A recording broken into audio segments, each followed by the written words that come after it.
Welcome back সবাইকে। আজ আমি নো গেন নো লাভ এর এপিসোড 5 এক্সপ্লেন করব। তো চলো শুরু করা যাক। তো এপিসোডের শুরুতে জিউকের কাছে একজন এসে প্রশ্ন করে সে কি জাং ইউ কিউং এর ছেলে। এই শুনে জিউক জানায় তার মা কিম গুমডুক যে কিছু বছর আগে মারা গেছে। এই বলে সে চলে যেতে গেলে লোকটা একটা ফটো বের করে আবারও তার মার নাম জানতে চায়। এই দেখে জিউক অবাক হলে লোকটা তার মার ফ্যামিলিকে তার পরিচয় জানিয়ে তার মার লাইফ বরবাদ করে দেবে বলে। এতে জিউক বলে যে মা তাকে ছেড়ে চলে গেছে সে আর তার পরোয়া করে না। এই বলে সে জানতে চায় লোকটা কেন তাকে এসব বলছে। এতে লোকটা তাকে কুলবি এডুকেশনে চাকরি করতে বলে। এখন বর্তমানে জিউকের ইচ্ছে না থাকলেও ঠাকুমাকে করা প্রমিস যাতে ব্রেক না হয় তাই জিউক কুলবিতে চাকরি নেয়। আর 3 মাস পর তার আর হেয়ং এর আবারও দেখা হয়। এদিকে হেয়ং পুরো অবাক হয়ে যায়। সে বিশ্বাসই করতে পারছিল না যে জিউক তার সামনে দাঁড়িয়ে। জিউক চলে গেলে আইলিন হেয়ংকে বলে এই নিউ এমপ্লয় কি অনেকটা তোমার বরের মতন দেখতে নয়। এই শুনে হেয়ং অনেক ঘাবড়ে যায় আর কথা ঘোরানোর জন্য বলে তার বর এর থেকেও অনেক বেশি হ্যান্ডসাম। নেক্সট সিনে গিভন জিউককে দেখে অনেক খুশি হয় আর সে বাকিদের জানায় এই জিউকই লাইটার ইলেকট্রনিক্স এর বুদ্ধা।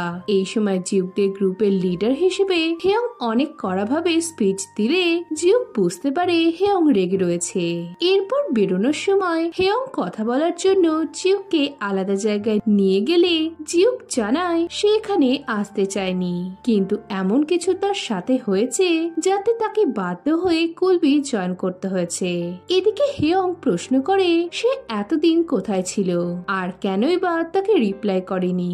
এই শুনে জিউক বলে তুমি কি আমায় মিস করছিলে? আমি কানাডা যাইনি, তবে হ্যাঁ আমি তোমার কলস গুলো ইগনোর করেছি কারণ আমি কি করছি কোথায় আছি তা আমি তোমায় জানাতে চাইনি। এসব শুনে হেয়ং বলে সে কেন এখানে জয়েন করলো, যদি কেউ তাকে চিনতে পারে তবে প্রবলেম হয়ে যাবে। এতে জিউক বলে তারা ধরা পড়বে না। হেয়ং বলে যদি সে ধরা পড়ে তবে কি হবে। জিউক এতে চুপ থাকলে হেয়ং তাকে হুমকি দেয় যে যদি তাদের ব্যাপারটা জানাজানি হয় তবে সে জিউকের ফিউনারেল সেরিমনি করবে। অন্যদিকে হাজুন ও জায়ুন খেতে যায়। হাজুন যে তার প্রিয় খাবার এখনো মনে রেখেছে এটা দেখে জায়ুন অনেক খুশি হয়। হাজুন এই সময় জানায় টনকাৎসু খেলে তার সাথে অনেক ভালো কিছু হয়।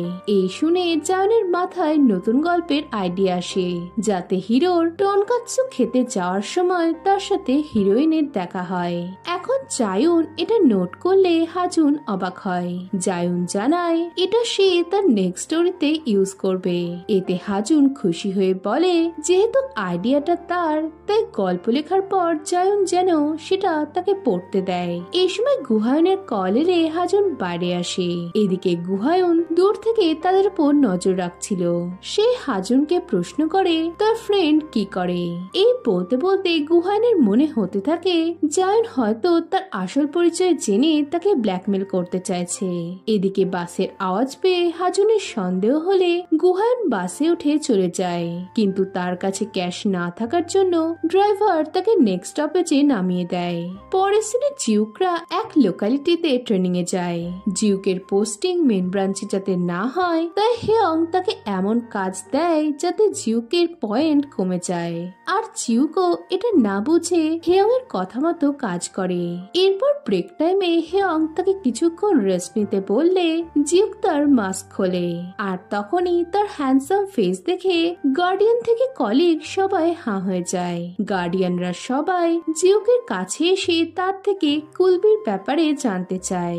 এতে হেয়ং তাদের অন্যদের কাছে যেতে বললেও তারা জিউকের থেকেই জানতে চায়, তাই অগত্যা হেয়ংকে জিউকের পয়েন্ট বাড়াতেই হয়। নেক্সট সিনে হেয়ং একটা বাচ্চাকে একা একা খেলতে দেখে তার কাছে যায় আর তার সাথে ভাব জমাতে থাকে। এই সময় সে বাচ্চাটার পুরো শরীরে আঘাতের চিহ্ন দেখতে পায়। এই বিষয়ে প্রশ্ন করাতে বাচ্চাটা বলে যে সে খেলতে গিয়ে সিঁড়ি থেকে পড়ে গেছে। এদিকে হেয়ং এর এতে সন্দেহ হয়। সে বাচ্চাটার আঘাতের ছবি তুলতে থাকলে বাচ্চাটার বাবা সেটা দেখে ফেলে। সে এসে বাচ্চাটাকে বাড়ি যেতে বলে হেয়ংকে ছবিগুলো ডিলিট করে দিতে বলে আর জানায় তার ছেলে কাল খেলতে গিয়ে ডাইনিং টেবিল থেকে পড়ে গিয়েছিল। এই শুনে হেয়ং বলে তার ছেলে বলেছে যে সে সিঁড়ি থেকে পড়ে গিয়েছিল আর চোটগুলো মোটেও কালকের নয়। এদিকে লোকটা এতে রেগে হেয়ং এর গায়ে হাত তোলে আর তার ফোন কাটতে যায়। এদিকে জিউক এটা দেখে লোকটাকে মারতে শুরু করে। তখনই বাচ্চাটা সেখানে চলে এলে জিউক থেমে যায়। পরের সিনে চা ওপেন অডিশনের জন্য প্রস্তুতি নিচ্ছিল। ইউন তাকে উৎসাহ দিয়ে বলে এবার সে নিশ্চয়ই সিলেক্ট হবে। এতে চা খুশি হয়। ইউন জানায় এক জ্যোতিষী তার মাকে বলেছে এবছর তার বিয়ে হবে। সে চার হাত ধরে বলে তাদের 10 বছরের রিলেশনে এত চড়াই উতরাই এসেছে যে অনেকবারই মনে হয়েছে তারা এক হতে পারবে না, কিন্তু হেয়ং এর বিয়েতে তাকে বুকে ক্যাচ করতে দেখে সে আবারও বিয়ের ব্যাপারে ভাবছে। এই বলে ইউন চাকে হাত করে বলে এবছর সে নিশ্চয়ই অডিশনে পাশ হবে আর তারপর তারা বিয়ে করে নেবে। পরের সিনে জিউকদের থানায় নিয়ে যাওয়া হলে লোকটা বলে হেয়ং বিনা পারমিশনে তার ছেলের ছবি তুললে তাদের মধ্যে কথা কাটাকাটি শুরু হয় আর তখনই জিউক হঠাৎ করে এসে বিনা কারণে তাকে মারতে শুরু করে। এই শুনে হেয়ং রেগে গেলে লোকটা তাকে পাগল বলে আর এতে জিউক রেগে যায়। লোকটা তাদের ভয় দেখে বলে তারা যদি বিষয়টা সেটেল না করে তবে সবার উপর ক্রিমিনাল চার্জেস আসবে আর এতে জিউকরা তাদের চাকরিও হারাতে পারে। এই শুনে জিউক হেয়ং এর কথা ভেবে চুপ করে গেলেও হেয়ং বলে যদি আমাদের ক্রিমিনাল রেকর্ড তৈরি হয় তবে ক্রাইম করে এটা হোক। এই বলে সে লোকটাকে মারতে যায় আর তখনই থানায় কুলবি এডুকেশনের লয়ার এসে হেয়ং ও জিউকের সাইড নিয়ে লোকটাকে তার লয়ার ডাকতে বলে। পরে সিনে হেয়ং মিস লয়ারকে তাদের বাঁচানোর জন্য ধন্যবাদ জানিয়ে জানতে চায় সে তাদের ব্যাপারে খোঁজ পেল কি করে, কারণ তারা তো কোনো এক্সিকিউটিভ না। এতে লয়ার জিউকের দিকে একবার তাকিয়ে বলে হেয়ং তাদের কাছে অনেক ইম্পর্টেন্ট আর তাদের কাছে সিসিটিভি ফুটেজ থাকার জন্য বিষয়টা তারা হ্যান্ডেল করে নেবে। জিউক প্রশ্ন করে বাচ্চাটার কি হবে। এতে লয়ার বলে বাচ্চাটা বলেছে তার বাবার দোষ নেই আর এই বিষয়টা তাদের আন্ডারেও পড়ে না। এতে হেয়ং বাচ্চাটার আঘাতের ছবি দেখিয়ে বলে প্রেসিডেন্ট একবার তার স্পিচে বলেছিল এডুকেশনের মানে ভালো মার্কস আনা নয়, এডুকেশনের দ্বারা আমরা আমাদের বাচ্চাদের নিজেদের প্রোটেক্ট করার শিক্ষা দিই। তাহলে প্রেসিডেন্টের কি এখন তার ধারণা চেঞ্জ হয়ে গেছে? এই শুনে লয়ার তাকে ছবিগুলো মেল করতে বলে চলে যায়। এরপর সে কাউকে ফোন করে থানায় কি কি ঘটেছে সেটা জানিয়ে মনে মনে বলে উফ, এই ওনার আর তার ফ্যামিলির যে কত কিছু সামলাতে হবে আমায় ঠিক নেই। অন্যদিকে জিউকের ফেসে চোট লাগায় হেয়ং অনেক চিন্তা করতে থাকে। সে তার চোটে ওষুধ লাগাতে গেলে জিউক আগে হেয়ং এর আঘাতে ওষুধ লাগায়। হেয়ং তাকে বাঁচানোর জন্য জিউককে থ্যাংক ইউ বলে। জিউক প্রশ্ন করে সে কি করে জানলো যে বাচ্চাটাকে অত্যাচার করা হয়েছে। এতে হেয়ং বলে আমার মা আগে অনাথ আশ্রম চালাতো, সেখানে অনেক বাচ্চাই আসতো যারা এমন ক্রূরতার শিকার ছিল, তাই আমি জানি ওগুলো কিসের দাগ। এতে জিউক বলে তোমার মাকে তোমার ধন্যবাদ জানানো উচিত, কারণ উনি অনেক ভালো মানুষ। এরপর হেয়ং এর বাস চলে এলে সে বলে তোমার সাথে দেখা করে অনেক ভালো লাগলো। এতে জিউক কাল দেখা হবে বললে হেয়ং এর মনে পড়ে জিউকের সাথে এখন থেকে তার ডেইলি অফিস দেখা হবে। অন্যদিকে জিউকের কাছে লোকটা আবারও আসে। জিউক প্রশ্ন করে সে কি করে জানলো যে সে কোথায় আছে। লোকটা বলে তারা কখনোই জিউকের জব কেড়ে নেবে না। এরপর লোকটা জিউককে একটা বাড়িতে এনে বলে আজ থেকে এটাই তার বাড়ি। এই শুনে জিউক অবাক হয়। লোকটা বলে তোমাকে এখন থেকে আমাদের কথা মতো চাকরি করতে হবে আর এটা তুমি তোমার যোগ্যতার জন্যই পেয়েছো। এই বলে সে তাকে একটা ক্রেডিট কার্ড আর গাড়ির চাবি দেয়। জিউক জানতে চায় তাকে কি কোম্পানির সিক্রেট চুরি করতে হবে না স্পাইগিরি করতে হবে। এতে লোকটা বলে তোমাকে কেবল মন দিয়ে অফিসের কাজ করে যেতে হবে। এই বলে লোকটা চলে যেতে গেলে জিউক জানতে চায় সে কি তার বাবা। এতে লোকটা জানায় সে কখনোই বাবা হতে পারবে না আর জিউকের জন্মের সময় তার বয়স কেবল 13 বছর ছিল।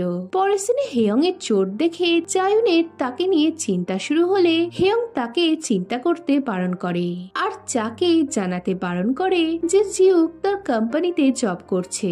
এই সময় চা হেয়ং এর বিয়ের ফটো এনে বলে আমি জানতাম এটা হবে, তাই বারবার বলেছিলাম যে নকল বিয়ে করো না। পরের সিনে হেয়ং আর চা ছাদে বসে কথা বলছিল। 10 বছর ডেট করার পর তারপরও চা ইউনকে বিয়ে করতে চায় না শুনে হেয়ং বিরক্ত হয়ে বলে, তবে তো চা এটা ইউনকে আগেই বলে দিতে পারতো। চা বলে সে ইউনের সাথে সারা জীবন কাটাতে চায়, কিন্তু বিয়ে করে নয়। এরপর হেয়ং বিয়ের ফটোটা দেখলে চা জানায় ইউন এটা তাকে গিফট হিসেবে পাঠিয়েছে। এতে হেয়ং এটা ফেলে দেব বললে চা বলে, তুমি এটা তো লিভিং রুমেও রাখতে পারো, আর ওকে বলো তুমি ওকে মিস করছিলে। এতে হেয়ং না বললে চা মনে করায় সে বেবির জন্য খাবার রাখতে গিয়ে জিউকের কথাই বলতো। এরপর হেয়ং ছবিটা স্টোর রুমে রেখে চলে গেলে তখনই সেখানে হেয়ং এর মার সাথে তোলা জিউকের কিছু ছবি পড়ে যায়। নেক্সট সিনে ফোগিউ গুহানের স্ক্যান্ডেলের জন্য তার উপর রেগেছিল। গুহায়ন মিস লয়ারকে দেখে বলে লোকালিটিতে বাচ্চার সাথে ঝামেলাটা তার টিম দেখে নেবে। এতে ফোগিউ বলে এই কেসটা টিম লিডার আর নিউ এমপ্লয়কে গুহায়ন যেন একসাথে রাখে, কারণ এতে তাদের ভালো পাবলিসিটি হতে পারে। এরপর ফোগিউ তাকে একটা ডকুমেন্ট সাইন করতে বললে গুহায়ন ভাবে সেটা হয়তো ডিভোর্সের পেপার, কিন্তু পেপারগুলোতে লেখা ছিল যে কোম্পানির কোনো ক্ষতি হলে গুহায়নকেই তার দায়িত্ব নিতে হবে, আর সাথে সেই প্রবলেমটাকেও সলভ করতে হবে। এই দেখে গুহায়ন সাইন করবে না বললে তার বাবা তাকে সম্পত্তি দেবে না বলে ভয় দেখায়। এই দেখে গুহায়ন সাইন করতে গেলে সিওনা তাকে থামায় আর লয়ারকে একটা পেপার রেডি করতে বলে, যাতে কোম্পানির যদি কোনো ক্ষতি হয় তবে ফোগিউ তার চেয়ারম্যান পদ ও তার সমস্ত অ্যাসেট সিওনাকে দিয়ে দেবে। এই শুনে ফোগিউ ঘাবড়ে যায়। পরে সিনে জিউক ও গিভন রুমে এলে হেয়ং অবাক হয়ে যায়। এক এমপ্লয় জিউককে দেখে বলে সে কি তাকে কোথাও দেখেছে। এদিকে এতে জিহুক ও হেয়ং ভাবে যে এবার হয়তো সবাই তাদের সিক্রেটটা জেনে গেল, কিন্তু এমপ্লয়টা আর কিছু মনে করতে পারে না। এরপর সবাই টিম ডিনারের কথা বললে হেয়ং চাপে পড়ে যায়। অন্যদিকে গুহায়ন ঠিকঠাক জিম করতে পারছে না দেখে ইনস্ট্রাক্টর তাকে বাকিদের টার্গেটের ব্যাপারে জানায় আর তাকে তার গোল খুঁজতে বলে। এদিকে জায়ন পুলিশের সাথে হেটারের শাস্তির বিষয়ে কথা বলতে থাকে। গুহায়ন জায়নের বাবার উপর একটা বাজে কমেন্ট লিখেছিল, তাই পুলিশ জায়নের কাছে জানতে চায় যে বিষয়টা কি সত্যি। এতে জায়ন চুপ হয়ে যায়। পরের সিনে থানার কাছে গুহায়ন ও জায়নের দেখা হয়। জায়ন অ্যাপোলজি লেটারটা তার দিকে ছুঁড়ে বলে সে কখনোই তাকে ক্ষমা করবে না, কারণ সে তাকে বারবার মরে যেতে বলে কমেন্ট করেছিল। এতে গুহায়ন জানায় সে লেটারে যা লিখেছিল সেগুলো সবই সে মন থেকে লিখেছিল। এতে জায়ন তাকে বিশ্বাস না করলে গুহায়ন জানতে চায় সে কি করলে জায়ন তার কথায় বিশ্বাস করবে। জায়ন বলে তুমি যেমন আমাকে মরতে বলেছিলে তেমনি তুমিও মরে যাও, কারণ যে মেন্টাল ট্রমাটা আমি ফেস করেছি আমি চাই তুমিও সেই কষ্টগুলো পাও। এই বলে জায়ন চলে গেলে গুহান অ্যাপোলজি লেটারগুলো রাস্তার উপর থেকে কুড়োতে যায়। তখনই একটা ট্রাক তার দিকে আসতে থাকলে গুহায়ন ঘাবড়ে যায় আর জায়ন এটা দেখে এতই ভয় পায় যে সে অজ্ঞান হয়ে পড়ে যায়। এদিকে ট্রাকটা পাশ দিয়ে চলে গেলে গুহায়ন শান্তি পায়। এই সময় সে ফুটপাতের ওপর জায়নকে অজ্ঞান হয়ে পড়ে থাকতে দেখে তার কাছে যায়। জায়নকে ডাকাডাকি করেও সে উঠছে না দেখে গুহায়ন তাকে কোলে তুলে হসপিটাল যাওয়ার জন্য বেরিয়ে পড়ে। নেক্সট দিনে হেয়ং কারাওকেতে গিয়ে ড্রিঙ্কস করে গান গাইতে থাকে। এরপর সে আর জিউক বাইরে এলে জিউক প্রশ্ন করে সে কি টিম ডিনারে এভাবেই ড্রিঙ্কস করে। এতে হেয়ং জানায় এ সবই জিউকের দোষ। জিউক বলে তোমার অবস্থা দেখে মনে হচ্ছে অফিসের সবাই আমাদের ব্যাপারটা জেনে গেলেই ভালো হবে। এই শুনে হেয়ং বলে আমার এতে প্রবলেম আছে, জানাজানির পর তুমি অফিসে ব্রেকফাস্ট করলে সবাই আমাকেই বাজে ভাববে, তুমি ঠিক মতো জামা কাপড় না পরলে সবাই আমাকেই কথা শোনাবে, তুমি কোনো ভুল করবে সবাই আমাকেই এসে ধরবে, তুমি একটা টাইম বোমের মতো যে সব সময় আমার সাথে ঘুরছে। এই সময় বাকি এমপ্লয়াররা বাইরে আসলে হেয়ং চুপ হয়ে যায়। এরপর বাড়ি যাওয়ার সময় জিউক হেয়ংকে বলে সে আসলে হেয়ং এর দিকটা ভেবেই দেখেনি, তাই সে যেন তাকে ক্ষমা করে দেয়। এই বলে সে পাশে তাকালে ঘুমন্ত হেয়ংকে দেখতে পায়, তাই জিউক তার পাশে গিয়ে হেয়ং এর মাথা তার কাঁধে রাখে। এরপর তারা হেয়ং এর বাড়ির দিকে আসতে থাকলে দরজায় কাউকে বসে থাকতে দেখে। হেয়ং ভাবে লোকালিটির বাচ্চাটার বাবা হয়তো তার ক্ষতি করতে তার বাড়ি এসেছে। এই শুনে জিউক আগে আগে যায়, কিন্তু কাছে গিয়ে দেখে আন নেশা করে হেয়ং এর বাড়ির সামনে এসে বসেছিল। সে উঠছে না দেখে জিউক আইলিনকে কল করে ডাকতে চায়, কিন্তু হেয়ং তাকে এটা করতে বারণ করে। এতে জিউক জানতে চায় সে আনকে বাঁচানোর চেষ্টা কেন করছে।